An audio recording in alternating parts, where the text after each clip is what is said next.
So the nice part about 6.5 is if you get 6.4, this is largely the same exact thing. So if 6.4 is making sense, this one should go pretty well.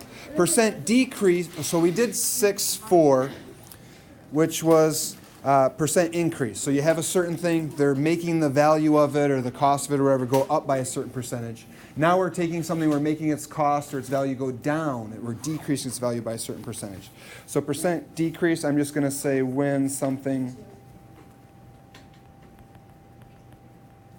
goes down by a certain percent. So you'll get questions kind of like this example one. A new car usually costs this much, but it's 35% off, so it's going down percentages instead.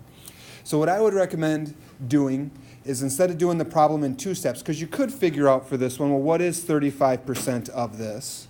And then that's the amount that they took off. And then you could say, well, 43,500 minus that amount. So you could do all the problems in 2 steps like before. I'm going to encourage you to do it in 1 by doing 100% minus the percent decrease equals the percent in the problem.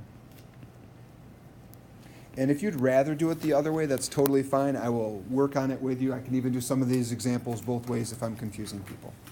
But going to have the 3 examples kind of with our unknown being the 3 different places in our equation. So I'm just going to even start by just writing that equation. Percent times original. So percent times the original, I'll abbreviate it a little bit, equals the new. But now this is where we have to do something different with the percent. We have to do what's up here. So it's 35% off. That's going to go in here for the percent decrease. So to get the percent that I put in the problem, I have 100% minus 35%, and that gives us 65%. In other words, when this car is 35% off, we have to pay the other 65%. But we can't put a 65 in here in the problem. Instead, we put in a 0.65. Nice. Because you take your percent, you take that decimal point, and you always move it 2 places before putting it in the problem. So 0.65 times the original, the car was 43,500. Multiply those 2 babies, and we get 28,275. So the new car, in theory, I've never bought a new car. This cost could be off, but new car costs $28,275. Work for you? Yep. Okay. Yeah. Good. So we'll do example 2, example 3. It's going to be the same thing, that same equation, just our unknown is going to be in a different spot. So, all right. So a pair of hiking boots. Back to our hiking boots. Percent times the original I have a new pair coming today. equals new. Ooh, nice. Zappos? What? Get them off Zappos? No, I got them off Amazon. Okay, nice. So what percent? So we're going to be looking for the percent. So I'm just going to put an X there. Hiking boots usually sells for $225. They're marked down to $157.50. So $225 original or new? New. Original.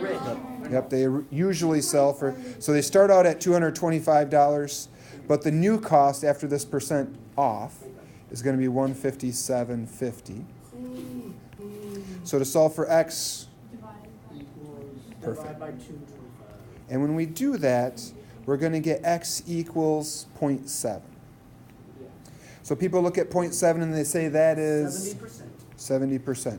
So is that our answer? Are the boots 70% off? No. Ooh, good. It's not. That 70% is going to be this percent in the problem, but we're looking for how much off is it? So it's 100% minus the answer gives us the 70%, so 30% off. And most people in their head are probably just doing 100 minus 30 gives you 70. If you're not sure, then you can say, well, 100 minus 70 tells you what that missing part is. So if you get some weird percentage. So this is going to end up being 30% off, or marked down 30% or something like that. And that comes just from doing the 100% minus the 70%. Okay for example 2? Yes, sir. So even when you're solving percent, you still have to go back to that 100 minus the percent sort of thing.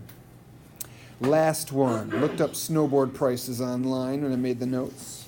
And at that time, we had this. So percent times original equals new. So the Burton Antler Blem, something like that, is $584.95 right now. That's 10% off with my typo online. So what's the original price? All right, so where should we put some numbers? Speak to me, someone. Yeah, go for it, Kitty. 90% or 0.9 should be the percent close to. Nice. 100 minus 10 is 9. Exactly. So it's 100% minus the 10% off. We have to pay 90%, but we move that decimal point 2 places, so we put a 0.9 or 0.90 in the problem. People good? All right, so now we only have 2 options for our 584.95. Is that the original or is that after the cost? After cost. Oh, and I guess they're saying what's the original, so you could put your X for original. All right. Then we put our 584.95 in there.